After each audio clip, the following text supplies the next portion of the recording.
Halo anak-anak hebat Insan Utama 2, gimana kabarnya hari ini? Semoga kita semua dalam keadaan sehat walafiat dan selalu dalam perlindungan Allah Subhanahu wa taala. Oke, anak-anak hebat Insan Utama 2, hari ini Ustaz ingin membuat video pembelajaran itu tentang akhlakul karimah. Apa saja dia? Ada di sini jujur, ada amanah, dan ada istiqomah. Jadi anak-anak Ustaz, 3 sifat ini itu adalah akhlak terpuji. Akhlak terpuji haruslah dimiliki oleh setiap orang Islam. Dan mari kita simak videonya dan penjelasannya. Mari berdoa. Rabbi sholli sadri wa yassirli amri wahlul 'uqdatam min lisani yafqahu qawli. Rabbi zidni ilman warzuqni fahman wa amalan sholihan. Amin ya rabbal alamin. Oke, anak-anak hebat Insan Utama 2, materi kita di video kali ini yaitu tentang jujur, amanah, dan istiqomah. Masih bersama Ustadz Indra Cahyadi SPDI. Sebelum kita lanjutkan ke materi, tujuan dari pembelajaran ini adalah antum peserta didik dapat mengetahui arti dari sifat-sifat ini. Antum harus tahu apa itu jujur, apa itu amanah, dan apa itu istiqomah. Kemudian, pembagian jujur ini ada juga pembagian amanah, kemudian dalil-dalil yang di dalamnya terdapat jujur, amanah, dan istiqomah, atau itu adalah landasan dari perilaku jujur, amanah, dan istiqomah. Jadi mari kita simak materi ini dengan baik. Tonton, dengarkan dari awal hingga akhir.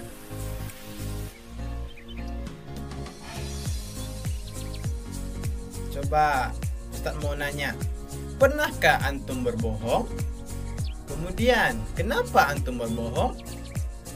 Kemudian, sejak kapan antum mulai berbohong? Siapa yang pertama kali mengajari antum berbohong? Pernahkah antum mencontek? Kenapa? Jadi ini adalah dalam kehidupan kita sehari-hari. Ini antum sendiri yang bisa menjawabnya. Pernah berbohong? Ayo jujur. Kalau antum nggak jujur lagi berarti antum sedang berbohong. Kenapa antum berbohong? Sejak kapan mulai berbohong? Siapa yang pertama kali mengajari kita berbohong atau antum berbohong? Pernahkah antum mencontek? Alasannya mengapa? Jadi ini semua dijawab saja dalam hati. Nanti setelah video ini selesai, kita harapkan antum tidak bohong lagi. Jadi kita bisa jujur dalam keadaan apapun. Selanjutnya, bagaimana perasaan antum setelah berkata jujur atau berbohong kepada orang lain? Pasti ada terasa dalam hati kita. Kita barusan bohong, pasti ada terasa gimana gitu. Atau kita berkata jujur, pasti ada juga terasa hal-hal yang membuat kita senang atau merasa puas. Bagaimana perasaan kamu? Bagaimana perasaan kamu jika orang lain tidak berkata jujur padamu?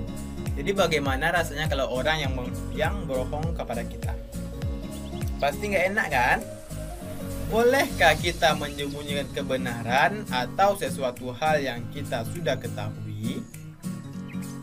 Jelas tidak. Jadi kita harus jujur berkata apa yang kita ketahui. Oke, ini dia dalil kejujuran. Dalam bahasa Arab, jujur itu atau benar itu berasal dari kata so, da, dan ko, atau dibaca dengan siddiq. Rasulullah Shallallahu Alaihi Wasallam bersabda, "At-tajirus soduqul aminu ma'an nabiyyina was-siddiqina wasyuhada." Hadis riwayat At-Tirmizi. Artinya, seorang pebisnis yang jujur lagi dapat dipercaya kelak akan dikumpulkan bersama para nabi, siddiqin, dan asyuhada. Jadi itulah ganjaran untuk seorang pedagang pembisnis yang jujur. Allah berfirman dalam Al-Quran surah Al-Baqarah ayat 42. A'udzu billahi minasyaitonir rajim. Bismillahirrahmanirrahim. Wa la talbisul haqqo bil batil wa taktumul haqqo wa antum ta'lamun. Dan janganlah kamu campur adukan kebenaran dengan kebatilan, dan janganlah kamu sembunyikan kebenaran sedangkan kamu mengetahuinya. Anak-anak Ustadz, dari ayat ini dapat kita pahami, kita sebagai manusia jangan mencampur adukkan antara kebenaran dengan kebatilan. Batil itu artinya yang tidak benar. Kemudian jangan pula kita menyembunyikan kebenaran sedangkan kita mengetahuinya. Kita harus berkata jujur sesuai dengan apa yang kita ketahui. Apa hikmah yang akan kita dapat apabila kita berkata jujur? Pertama, mendapatkan kepercayaan dari orang lain. Kedua, mendapatkan banyak teman. Dan yang ketiga, mendapatkan ketentraman hidup karena tidak memiliki kesalahan terhadap orang lain. Jadi ini adalah manfaat atau hikmah yang akan kita dapatkan apabila kita senantiasa berkata jujur. Sifat yang kedua di video kali ini itu tentang amanah. Definisi amanah adalah, amanah artinya terpercaya atau sering kita dengar dapat dipercaya. Amanah juga berarti pesan yang dititipkan dapat disampaikan kepada orang yang berhak. Amanah yang wajib ditunaikan adalah hak-hak Allah seperti sholat, zakat, puasa, berbuat baik kepada sesama manusia, dan lain-lain. Jadi itu adalah definisi dari amanah. Amanah berkaitan erat dengan tanggung jawab. Orang yang menjaga amanah biasanya orang tersebut bertanggung jawab. Sebaliknya, orang yang tidak menjaga amanahnya, amanah yang diamanahkan kepada dia, artinya orang tersebut tidak bertanggung jawab. Jadi kalau kita ingin dikatakan orang amanah, ya kita harus amanah dan bertanggung jawab dengan apa yang dititipkan, apa yang diamanahkan kepada kita. Jikalau tidak, kita akan dicap oleh orang sebagai orang yang tidak bertanggung jawab, dicap oleh orang sebagai orang yang tidak amanah.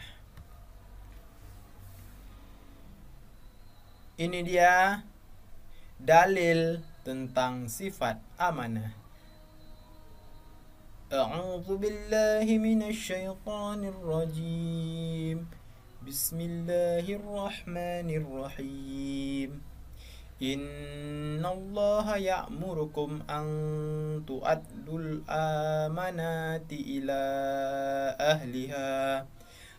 Sesungguhnya Allah menyuruh kamu supaya menyerahkan segala jenis amanah kepada ahlinya atau yang berhak menerimanya. Ayat kedua, Bismillahirrahmanirrahim.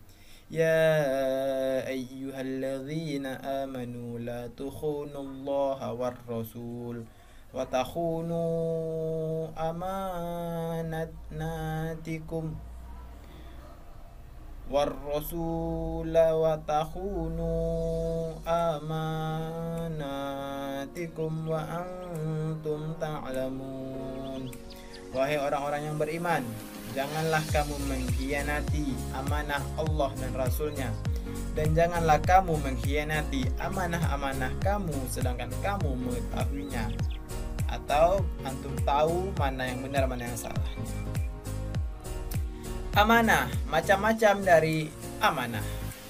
Satu, amanah terhadap Allah Subhanahu wa taala. Allah telah mengamanahkan kepada kita, menyuruh kita sholat, bisakah kita menjaga sholat, mengamanahkan, menyuruh kita untuk berpuasa, kemudian amanah seperti tanggung jawab kita sebagai orang tua, sebagai anak itu kita mempunyai amanah kita masing-masing. Contohnya antum sebagai anak, orang tua mengamanahkan kepada antum untuk pergi ke sekolah dan belajar dengan baik. Apakah antum sudah melakukannya? Kemudian kita yang bahas pertama ini dulu, amanah terhadap Allah Subhanahu wa taala. Ustaz bacakan artinya saja ya. Wahai orang-orang yang beriman, janganlah kalian mengkhianati Allah dan Rasul atau Muhammad sallallahu alaihi wasallam, dan jangan jugalah kalian mengkhianati amanah-amanah yang telah dipercayakan kepada kamu, sedangkan kamu mengetahuinya. Yang kedua, amanah terhadap sesama manusia. Kita sesama manusia tentu kita saling berhubungan. Jadi banyak amanah yang diamanahkan oleh manusia. Contohnya, antum minta belikan motor pada orang tua, kemudian orang tua mengabulkannya, memberikan antum sebuah motor, dan itu anggaplah sebagai amanah. Antum harus jaga dan rawat barang tersebut. Kemudian contoh lain yang seperti Ustadz bilang tadi, amanah orang tua kepada anaknya. Orang tua menyuruh antum untuk belajar dengan baik, membiayai sekolah. Apakah antum sudah menjalankan amanah itu dengan baik? Jadi antum sendiri yang tahu.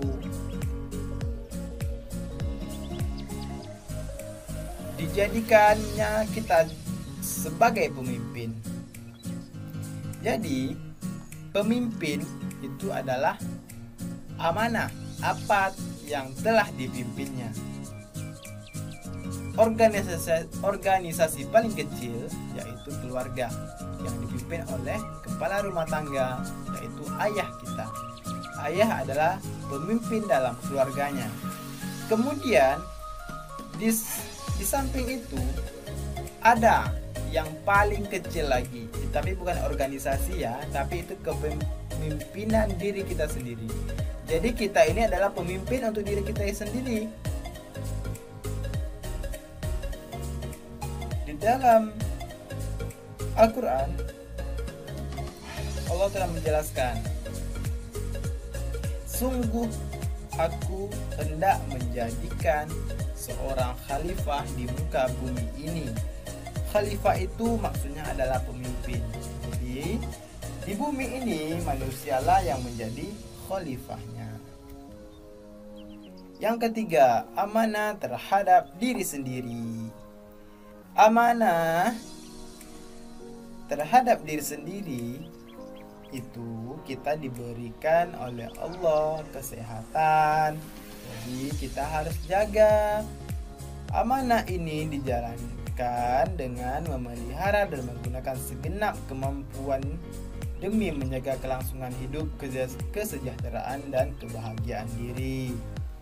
Dan sungguh beruntung orang yang memelihara amanat-amanat dan janjinya. Allah memberikan kita dua mata.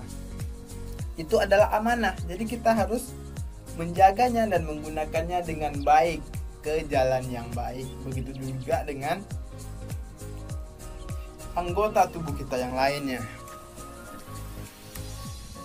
Hikmah berperilaku amanah. 1. Dipercaya oleh orang lain. 2. Mendapatkan simpati dari semua pihak, baik kawan maupun lawan. Hidupnya akan sukses dan dimudahkan oleh Allah Subhanahu wa taala. Sifat yang ketiga, kita cepat aja ya nak Ustaz, agar videonya nggak terlalu panjang. Yang ketiga yaitu istiqomah. Sering kita mendengar kata istiqomah, tapi apakah kita bisa mengartikan istiqomah itu apa? Mari kita cek artinya. Definisi istiqomah. Istiqomah berarti sikap kukuh pada pendirian dan konsekuen dalam tindakan. Dalam makna yang luas, istiqomah adalah sikap teguh dalam melakukan suatu kebaikan, Jadi kalau dia melakukan kejahatan, dia konsisten, itu bukan istiqomah namanya. Membela dan mempertahankan keimanan dan keislaman walaupun menghadapi berbagai macam tantangan dan godaan. Seseorang yang mempunyai sifat istiqomah bagaikan satu batu karang yang berada di tengah-tengah lautan yang tidak tergeser sedikit pun walaupun dihantam oleh gelombang yang sangat besar. Itu adalah gambaran dari sifat istiqomah. Allah berfirman yang artinya, sesungguhnya orang-orang yang berkata, Tuhan kami adalah Allah, kemudian mereka tetap istiqomah, tidak ada rasa khawatir pada mereka dan mereka tidak pula bersedih hati. Doa memohon rahmat dan istiqomah di atas petunjuknya terdapat dalam Al-Quran surah Al-Imran. Jadi kita membaca doa agar kita selalu istiqomah. Mari kita baca. Rabbana la tuzigh qulubana ba'da idh hadaitana wa hab lana min ladunka rahmah innaka antal wahhab. Ya Rabb kami, janganlah engkau jadikan hati kami condong kepada kesesatan, sesuatu yang engkau beri petunjuk kepada kami, dan karuniakanlah kepada kami rahmat dari sisi engkau, karena sesungguhnya engkaulah yang maha pemberi karunia. Doa agar diberi ketetapan hati. Jadi ini sering-sering kita baca dan sering kita hafalkan ya. Maka sering-seringlah menonton atau memutar video ini. Hikmah dari perilaku istiqomah. Satu, orang yang istiqomah akan dijauhkan oleh Allah dari rasa takut dan sedih, sehingga dia dapat mengatasi rasa sedih yang menimpahnya. Karena dalam hidup ini anak-anak Ustadz, pasti ada masalah. Masalah itu akan tetap ada. Gak ada manusia yang tidak mempunyai masalah. Hanya kadar besar kecilnya dan pada siapa masalah itu diberikan oleh Allah Subhanahu wa taala. Orang yang istiqomah akan mendapatkan kesuksesan dalam kehidupan di dunia, lebih-lebih di akhirat, karena dia tekun dan ulet. Orang yang istiqomah akan selalu sabar mendirikan sholat, akan selalu dalam perlindungan Allah Subhanahu wa ta'ala. Jadi anak-anak Ustadz, begitulah kira-kira dari materi kita ini. Mulai tadi dari jujur, amanah, sampai istiqomah. Jadi diharapkan kita semua bisa mengetahui dan menerapkan dalam kehidupan kita sehari-hari. Kita lebih jujur, kita lebih amanah, kita lebih istiqomah lagi, kita tingkatkan lagi sampai nanti akhirnya kita memang tidak pernah bohong lagi. Jadi ayo kita sama-sama berkata jujur, sama-sama menjaga amanah yang telah diamanahkan oleh Allah atau oleh orang lain kepada kita. Kemudian kita bersikap istiqomah terhadap kebaikan-kebaikan tersebut. Itu saja materi dari bab ini. Semoga ada perubahan yang lebih baik ke depannya. Ustaz tutup. Akhirul kalam. Assalamualaikum warahmatullahi wabarakatuh.